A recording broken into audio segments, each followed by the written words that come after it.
Bank card ఇస్తామని ఇట్లా ఎన్ని మాటలు చెప్పారు.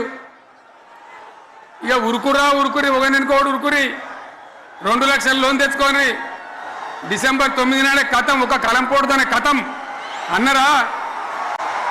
అన్నరా మరి చేసిండ్రా? చెయ్యలే. ఇక వడ్లు కొంటే ఒక వడ్లు కాదు, ఆనాడు మనమే కొనుగోలు కేంద్రాలు పెట్టి కనీసం మద్దతు ధర వచ్చేటట్టుగా మొలకొచ్చినా తడిసిపోయినా రంగు మారినా రైతులు కాబట్టి మన బిడ్డలు కాబట్టి గవర్నమెంట్కు 500 కోట్లు నష్టం వచ్చినా సరే మొత్తం కొనురు అని చెప్పిన కొనిపించిన బాధ కాలే. వాళ్ళేం చెప్పినారు? పబ్లిక్ను బోల్తా కొట్టేయడానికి మేము కింటాలకు 500 బోనస్ ఇస్తాం, మక్కలకి ఇస్తాం, వడ్లకి ఇస్తాం, ప్రతి పంటకి ఇస్తాం చెప్పిండ్రా?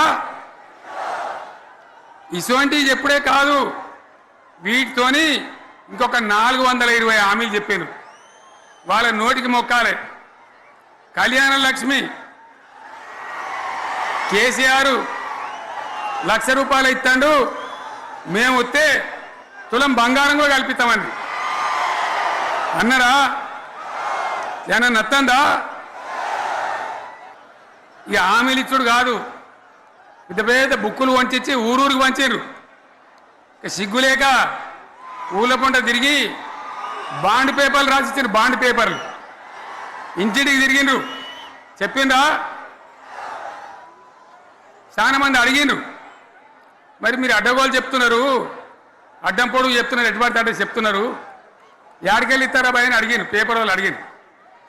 ఇప్పుడు ఆర్థిక మంత్రి ఉన్నాయన టీవీలలో చెప్పిండు, ఆయన ఇస్తాం చేసి చూపిస్తాం, మాది పేద పార్టీ, 120 ఏళ్ళ అనుభవం ఉన్న పార్టీ, మమ్మల్ని మించిన సిపాయిలు లేరు అని ఒకటి జబ్బలు తరిచే, ఒకటి మెడలు తరిచే డైలాగులు కొట్టి మేము ఇచ్చేస్తామన్నారు.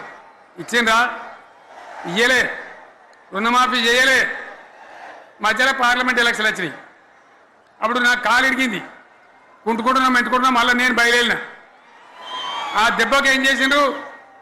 తెలంగాణలో ఎన్ని దేవుళ్ళు ఉన్నాయో అన్ని దేవుళ్ళ మీద ఒట్లు పెట్టుకున్నారు. పెట్టిండ్రా? బహిరంగ సభలలో ఆడిడ కూడా కాదు. ఇన్ని మాటలు చెప్పి ప్రజల్ని ఏమార్చింది. ఒక ఉచిత బస్ అని పెడితే అది జుట్లు పట్టుకొని కొట్టుకుందానికి మనకత్తాను తప్ప ఏమనికి ఉపయోగపడ్డది లేదు. ఆ మహిళలు అంటారు మాకు ఎందుకు ఉచిత బస్, దరిద్రం, మాకు అవసరమే లేదు అంటాను.